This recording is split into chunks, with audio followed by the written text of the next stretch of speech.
ಜ್ಯೋತಿಷ್ಯ ಮತ್ತು ಸಂಖ್ಯಾಶಾಸ್ತ್ರದಿಂದ ಗೆದ್ದ ಕೋರ್ಟ್ ಪ್ರಕರಣ. ಒಬ್ಬ ಉದ್ಯಮಿ ನನ್ನ ಕಚೇರಿಗೆ ಬಂದರು. ಮುಖದಲ್ಲಿ ಆತಂಕ, ಧ್ವನಿಯಲ್ಲಿ ಭಾರ. 3 ವರ್ಷಗಳಿಂದ ಅವರ ಕೋರ್ಟ್ ಪ್ರಕರಣ ನಿಂತದ್ದೇ ನಿಂತಿತ್ತು. ಹಣ ಬ್ಲಾಕ್, ಗೌರವ ಪ್ರಶ್ನೆಗೆ ಒಳಪಟ್ಟಿತ್ತು, ವಿರೋಧ ಪಕ್ಷ ಪ್ರಭಾವಶಾಲಿ.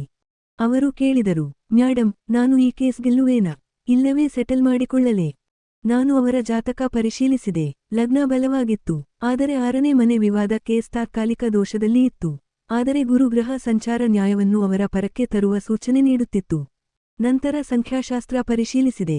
ಅವರ ಹೆಸರು ಸಂಖ್ಯೆ ಮತ್ತು ಭಾಗ್ಯ ಸಂಖ್ಯೆ ಒಂದಕ್ಕೊಂದು ವಿರುದ್ಧವಾಗಿದ್ದವು. ಅದರಿಂದಲೇ ವಿಳಂಬ, ಅಡಚಣೆಗಳೂ ಆಗುತ್ತಿದ್ದವು. ಕೋರ್ಟ್ ದಿನಾಂಕಗಳು ಅವರಿಗೆ ಅನುಕೂಲಕರ ಸಂಖ್ಯೆಗಳಲ್ಲಿಯೇ ಇರಲಿಲ್ಲ. ನಾನು ಸಲಹೆ ನೀಡಿದೆ.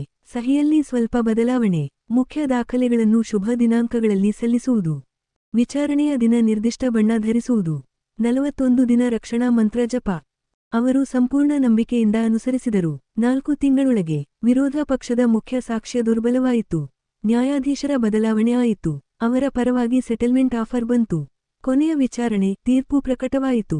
ಅವರು ಗೆದ್ದರು. ಅವರು ಅತ್ತುತ್ತಾ ಕರೆ ಮಾಡಿದರು, ಮ್ಯಾಡಮ್, ಜ್ಯೋತಿಷ್ಯ ಸಮಯವನ್ನು ತೋರಿಸಿತು, ಸಂಖ್ಯಾಶಾಸ್ತ್ರ ಅಡಚಣೆಗಳನ್ನು ತೆಗೆದುಹಾಕಿತು. ಕೋರ್ಟ್ ಪ್ರಕರಣ ಕೇವಲ ಕಾನೂನು ಅಲ್ಲ, ಅದು ಕರ್ಮ ಸಂಕಲನ, ಸಮಯ ಸಂಕಲನ, ಸ್ಪಂದನಗಳ ಹೊಂದಾಣಿಕೆ.